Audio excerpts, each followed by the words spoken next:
But Colin, what are you doing? And Colin's just a walking red flag. I'm just like, he is not supportive. He's jealous. And I'm just like, you are annoying.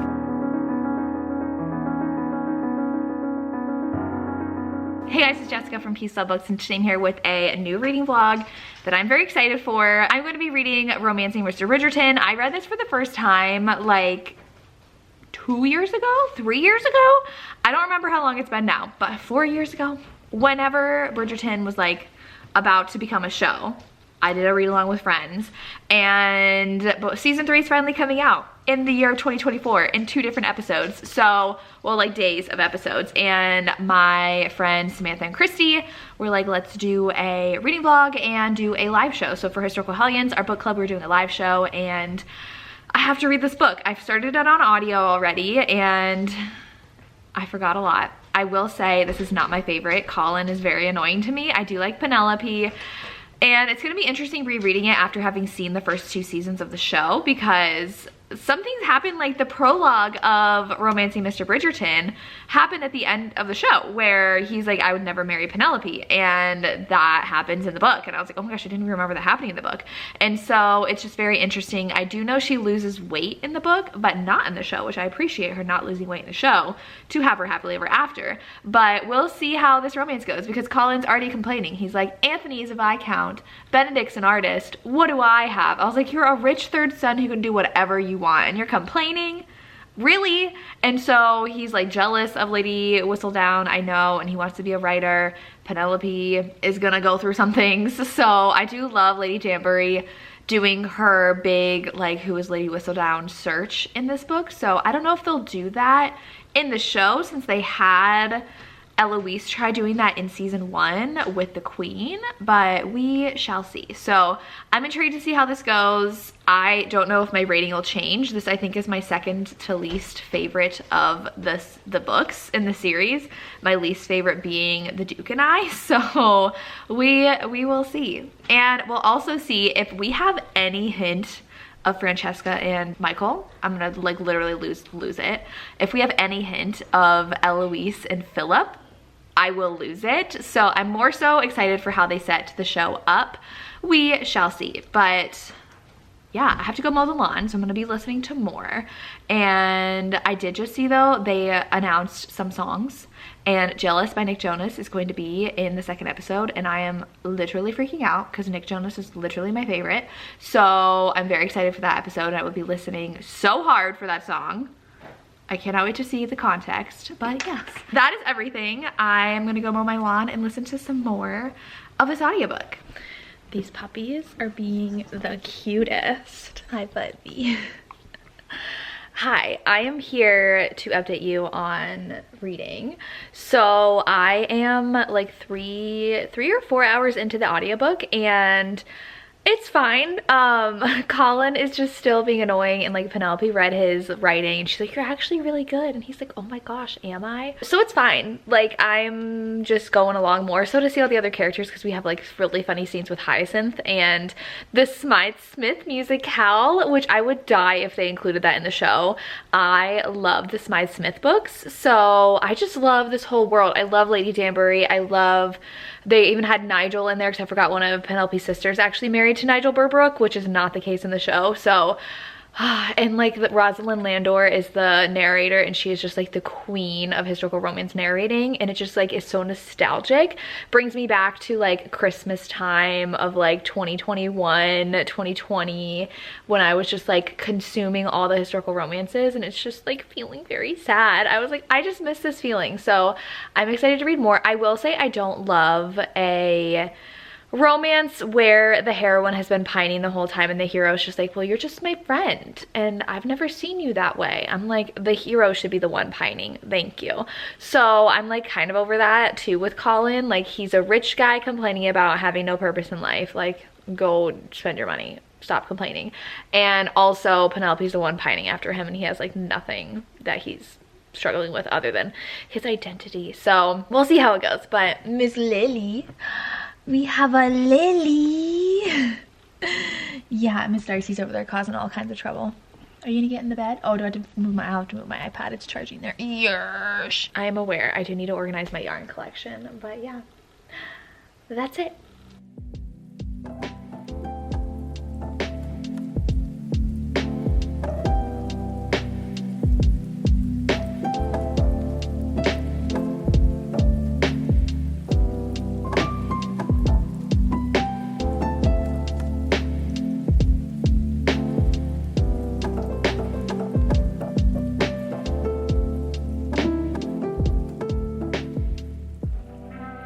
Okay, I have 6 hours left, so I'm sitting here doing the puzzle, and I forget how, like, Penelope, they're just like, she's just so plain. She's just, like, not pretty. Nobody, like, likes her, but Colin thinks she's pretty, and that's all that matters. Like, also, I didn't realize that they talked about the Lady Whistledown stuff, like, halfway through, and Colin figures it out already because he had seen her at that church. So I'm interested to see if he's gonna figure it out in this season or not, or if they're just gonna keep her, because I honestly don't remember what happens with Lady Whistledown for the rest of the series.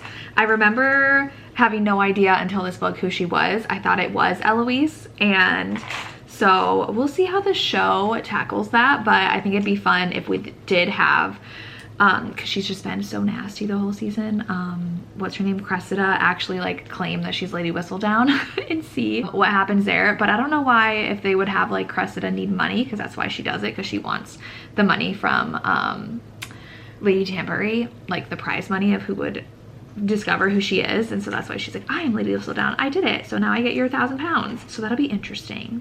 But that's really what's happening so far, is they're just like, Colin's finally realizing how much he likes her. So I don't remember like literally anything else that happens in this book, so we're gonna continue reading.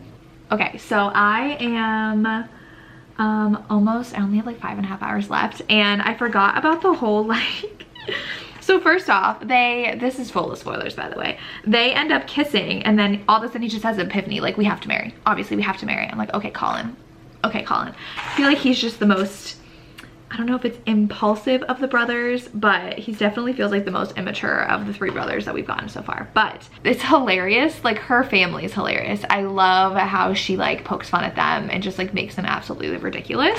And the mom was like, you're marrying Felicity. Like, Felicity needs to say, don't you want to see Felicity's like watercolors?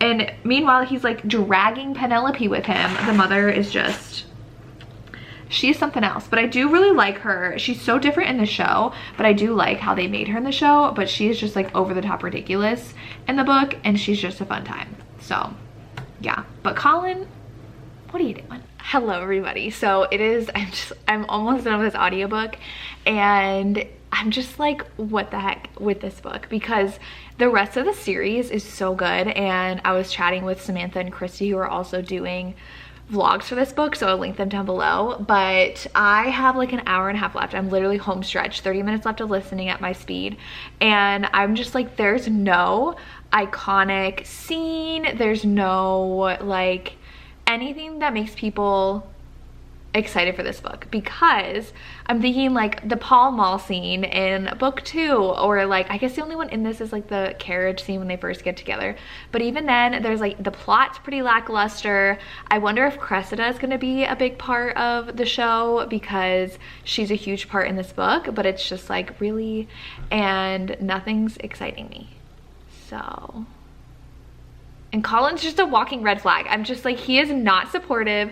He's jealous. He is not nice. Like, he was like physically grabbing her at their wedding when he was so angry and like not letting her go, and he was very angry, and I'm just like, this is kind of scary. So I'm gonna be getting work done and finishing this last 30 minutes. We have our live show tonight, and it's gonna be interesting because I know, like, does anybody like this book? It's just so disappointing, because like, I loved Benedict's book, and then Eloise's book, and then Francesca's book, like everything after this, so good. Even Hyacinth and Gregory's books are really good. I feel like the beginning, like, I do love Anthony's book, but like Daphne's book and this one are just like a little lackluster compared to all the other ones. There's nothing just like swoon worthy. Colin's basically like, you know what, yeah, I do like you, let's get married. I don't know if I love you. How do I know if I'm in love? And I'm just like, you are annoying. I loved the conversation with Daphne though. I really like how she talked to him about it, but I don't think that the actress is gonna be in the show. So I'm like, well, there goes our adorable discussion with Daphne. So like the only favorite scenes in here I know can't happen. So unless he has it with someone else, but yeah, not impressed again. Like I'm liking it less than I did the first time I read it, which is, I don't usually do videos of books that I don't like, but we gotta do this for the show. Hopefully the show turns it around. I actually finished like an hour ago, but I got a drink. I have my cute little wolf mug, which is giving me like paranormal romance vibes, that I got at a signing that was in Columbus a couple weeks ago. I'm drinking these like electrolyte packets that I really like, so hopefully I continue liking them, but it's only in like a small glass. I can't use like my Stanley for it, because that's what the directions say. I have the lemon lime now. It just really tastes like lemonade. But I finished and I honestly didn't even finish the bonus epilogue. I had like an hour left and it was like, we have the bonus epilogue. And I was like, oh, I forgot she added those. And I was so bored that I stopped halfway through the bonus epilogue. So it was an hour of the audiobook, which is 20 minutes for me. And so 10 minutes in, I was like, I really don't care, so I'm not gonna continue. If you can't tell, I don't like this book. I honestly could even give it like 2.5 stars. There was nothing about this that I was just like, oh my gosh, I loved it so much, like a Bridgerton book.